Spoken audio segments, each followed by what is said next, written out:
Bueno, hola. Hoy día comenzamos nuestro curso de Historia Andina y una breve introducción.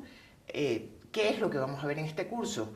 Vamos a ver el curso de la región andina, pero por razones de tiempo vamos a enfocarnos en la región nuclear andina, es decir, aquella región en los Andes que tuvo una población indígena más grande, ¿no? Entonces estamos hablando pues de Ecuador, Perú y Bolivia.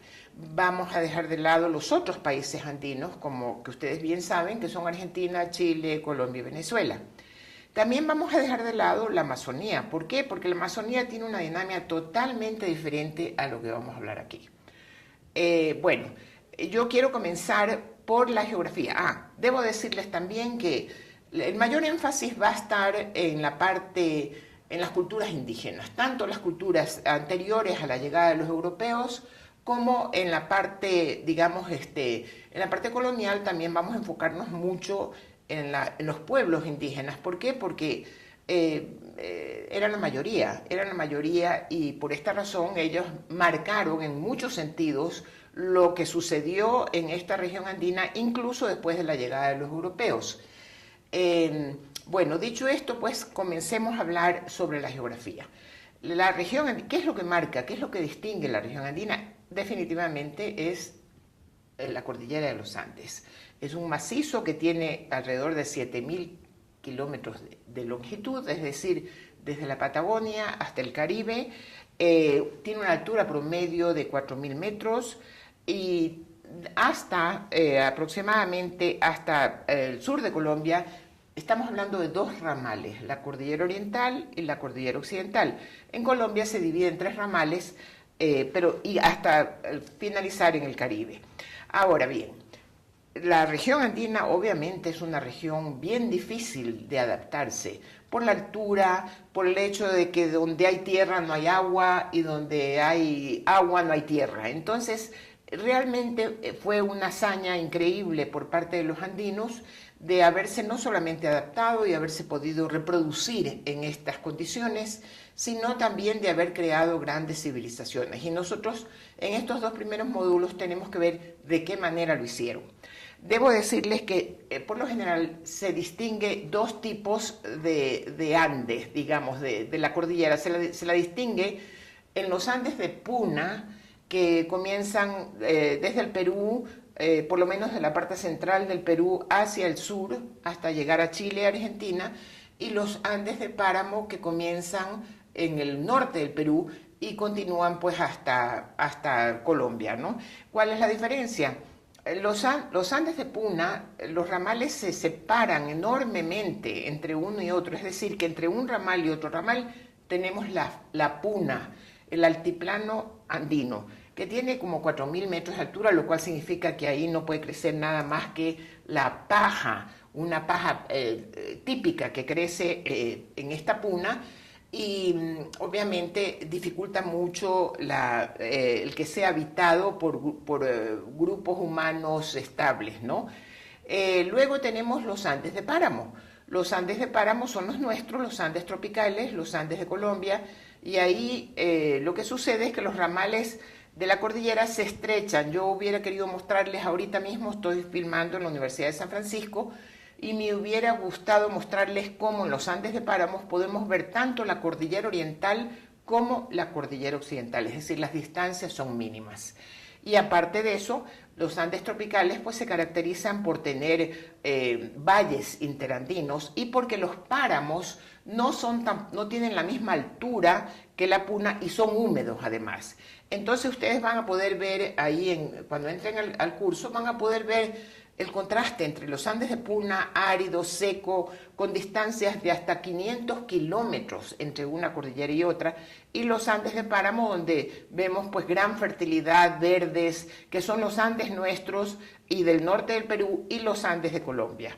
Bueno, ahora, dicho esto, quiero decirles que la costa, como veremos, las sociedades que se asentaron en las costas andinas, las costas del Pacífico andino, bueno, aunque no viven propiamente en montaña, no obstante, también estuvieron influenciados por la presencia del macizo de los Andes, sea porque convivieron con culturas que se desarrollaron en las montañas, o sea por el intercambio que tuvieron entre ellos o la interculturalidad. Es decir, cuando hablamos de región andina tenemos que incluir las culturas que se desarrollaron en la costa, aunque tuvieran características diferentes de aquellas que se desarrollaron en las montañas.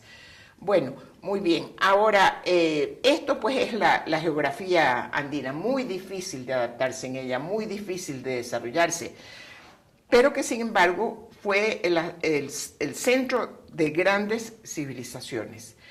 Ahora, veamos qué pasa en la costa. En la costa también tenemos que distinguir entre la costa seca, que sería la costa peruana, la costa chilena, y la costa tropical, que sería ya la parte norte de la costa ecuatoriana, de lo que hoy día es Ecuador.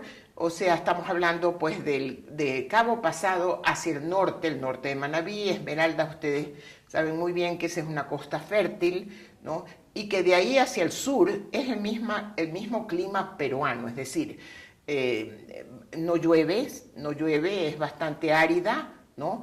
¿Y por qué se da esto? Bueno, ahí el accidente geográfico que marcó la costa andina es la corriente de Humboldt, que viene desde la Antártida, es una masa de agua gélida, muy rica en alimentos como el plancton, por ejemplo, de tal manera que la pesca, pues, en países como Perú y Chile es muy importante, de mariscos y diferentes especies de peces.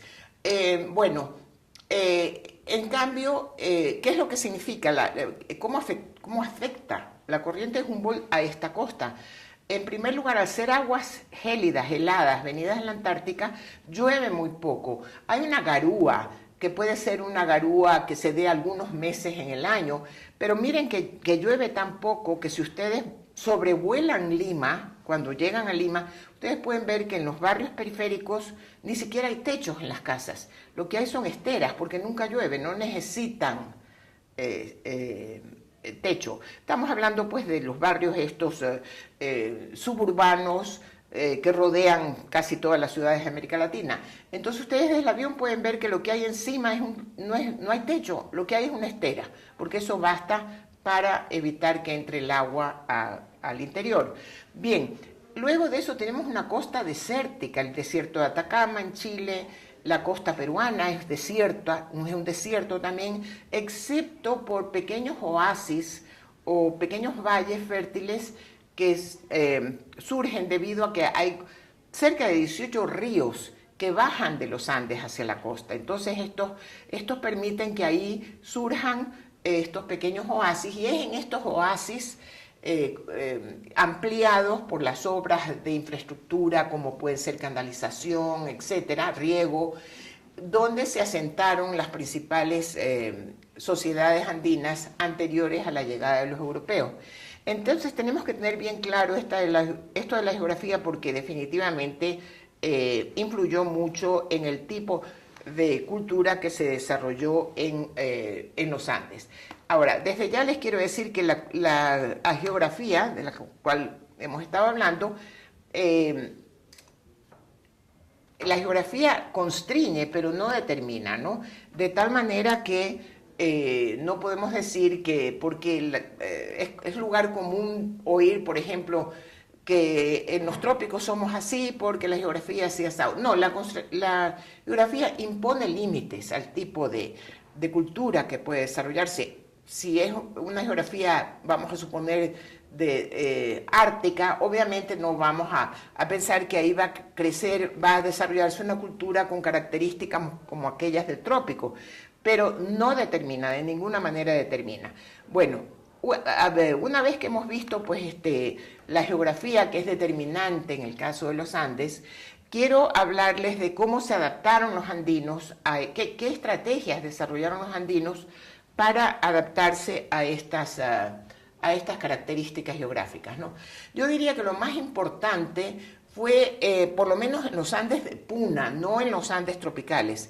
En los Andes de Puna lo más importante fue desarrollar un sistema de ocupación del suelo en distintos pisos ecológicos. A esto, si ustedes quieren la palabra técnica para referirse a esto, es control vertical de pisos ecológicos. ¿Qué significa?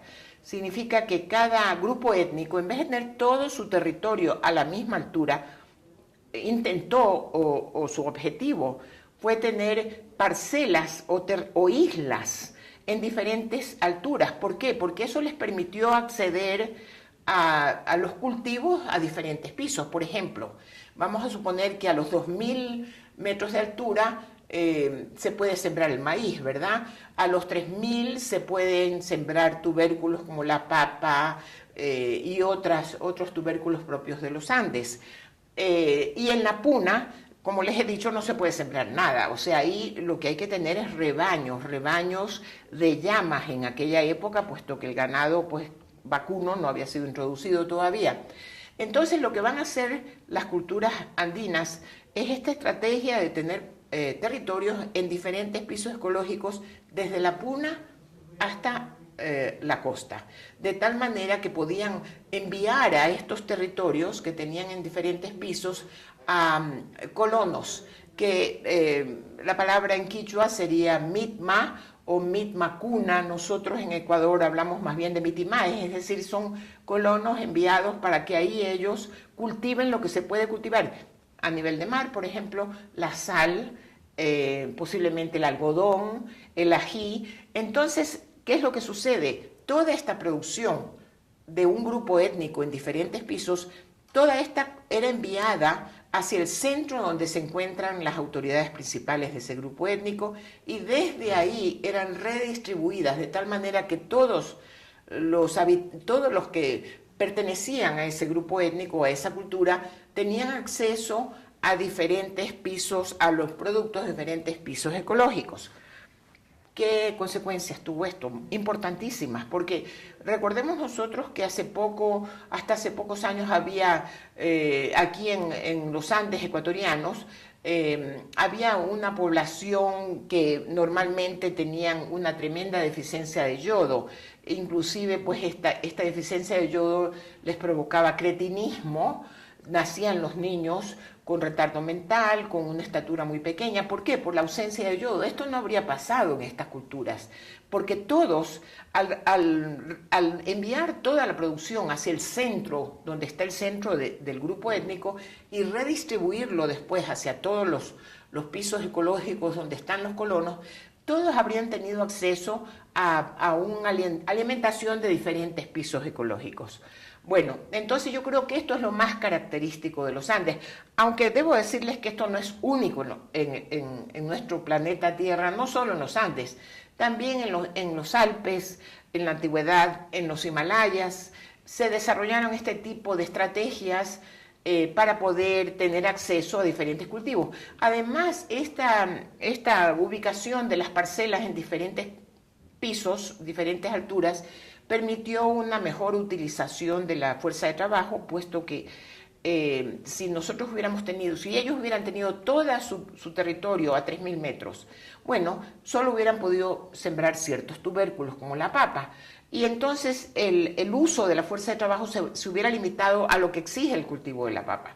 De esta manera pues pueden participar en diferentes épocas del año, porque los cultivos requieren que la siembra o que la cosecha o que el deshierve, lo que sea, en diferentes momentos del año. Entonces, hasta hoy en día, si ustedes van al Perú, van a ver que los campesinos peruanos todavía tienen esta costumbre de tener sus parcelas en diferentes pisos para poder acceder a diferentes cultivos. En los Andes tropicales fue menos importante esta práctica, porque ya les he dicho que la cordillera de los Andes, en los Andes tropicales, no está tan distante. Me imagino que estoy mirando este rato la cordillera oriental, la occidental, me imagino que están a unos 100 kilómetros de distancia, pero no 500. Entonces, qué difícil, para nosotros no fue tan difícil llegar a cruzar, digamos, el Pichincha, por decirles, bajar y llegar a sitios como Nanegalito, Mindo, lo que sea, y ya tener acceso a productos de diferentes pisos ecológicos. No así en los Andes de Puna, allá fue muy importante. Sin embargo, se aplicó también esto. Yo no personalmente no he constatado esto, pero me dicen que, por ejemplo, si uno va a la provincia de Bolívar, la tendencia en la provincia de Bolívar es que el campesino también diga, si ustedes le preguntan qué propiedades tiene, usted le va a decir, bueno, allá arriba tengo una, acá abajo tengo otra. También están tratando de aplicar la misma lógica andina, de tener sus propiedades a diferentes alturas. Bueno, eso es lo más importante que ustedes tienen que recordar con respecto a la geografía y a la adaptación a los Andes. En cuanto a la costa, pues lo que pasó ahí es que se desarrolló un gran comercio, pero desde miles de años atrás. Este comercio pues vinculó a sociedades de la costa andina, tanto peruana como ecuatoriana, lo que hoy es ecuatoriana, y posiblemente también la costa del Chocó colombiano. Lo interesante ahí es que se estimuló este comercio con un objeto sagrado que es el spondylus. El spondylus es una concha que existe pues en aguas cálidas, es decir, que existe desde la península de Santa Elena hacia el norte, pero no existe en las aguas frías de clima peruano. Entonces el spondylus era un objeto sagrado. Ahí se especula o hay la hipótesis de que representaba al dios de la lluvia, pero no tenemos seguridad de eso. En todo caso, este objeto sagrado es lo que motivó el intercambio. Esto es muy común en este tipo de comercio, que no es un comercio mercantil, que no es un comercio a título individual, que es un comercio a nombre del grupo, y lo dirige el jefe del grupo, o sea, el curaca o el cacique, como también se lo denomina, es el señor quien tiene a cargo este intercambio entre diferentes grupos. Esto es lo que habría pasado. Tampoco esto es único en la costa lo que pasó en la costa del Pacífico andino. También pasó igual en las islas del Pacífico, pero ahí no era spondylus porque no había spondylus, sino en base al intercambio de unos coquitos que ellos consideraban muy importantes. Y también sucedió lo mismo en el Mediterráneo, en base ahí sí al spondylus. No piensen que el spondylus era una moneda, no lo era. Era un objeto sagrado y como tal estimulaba, yo quiero tener este objeto sagrado y de paso voy a llevar cosas que yo les puedo intercambiar a estas personas por productos que ellos tienen y yo no tengo. Bueno, entonces ahora sí, dicho esto, yo creo que podemos hablar de la antigüedad. Voy a hablar muy brevemente porque no quiero alargarme mucho en esto. Es parte también del primer módulo y del segundo módulo, y la antigüedad de los Andes yo se las he puesto, pues ahí pueden ver ustedes, desde aproximadamente 10.000 años atrás, cuando estos cazadores y recolectores bajan desde Norteamérica, porque la idea actual es de que el grueso de esta población de cazadores y recolectores pasaron por el estrecho de Bering, aunque como pueden leer, también hoy día sabemos que hubo otras migraciones transpacíficas y transatlánticas. Bueno, entonces cuando estos cazadores llegan acá al área de los Andes, los restos muestran que fue hace aproximadamente 10.000 años. Aquí tenemos el Ilaló, que lo puedo ver desde aquí. Ahí hay evidencias de que ahí hubo un campamento de cazadores y recolectores que debían avanzar porque no tenían agricultura, entonces dependían de la casa, se les acababa la casa y hay que mudarse a otro lado. Entonces no me voy a meter mucho en esto porque está bastante bien explicado acerca de cuáles son las diferentes categorías que los arqueólogos reconocen. Solo se las enumero: el periodo arcaico, cazadores y recolectores; el formativo, donde se descubre pues la agricultura, como en la cultura Valdivia y otras de la América Andina; el periodo de desarrollo regional, donde ya hay un mayor avance hay una mayor complejidad de las sociedades y mayor avance en el desarrollo de infraestructuras, como la cultura Bahía, Tolita en Ecuador; el periodo de integración, que es aproximadamente del año 500 de nuestra era hasta la llegada de los europeos, donde se forman federaciones y donde surgen imperios, como surgieron no donde nosotros, porque no tuvimos nosotros sociedades con Estado, como sí hubieron bastantes en el Perú, ni en Bolivia. Ahí pues tenemos primero los grandes imperios de Tiahuanaco, del reino Moche en la costa peruana, y otros, ¿no?, antes de los incas. Los incas llegan muy tarde, los incas asoman recién por ahí por 1430, 1440, es decir, unos máximos 100 años antes de la llegada de los españoles. En ese lapso de tiempo se expanden, conquistan hacia el norte, conquistan hacia el sur, y es ahí donde nosotros, en nuestros Andes tropicales, tenemos realmente una sociedad con Estado, ¿no?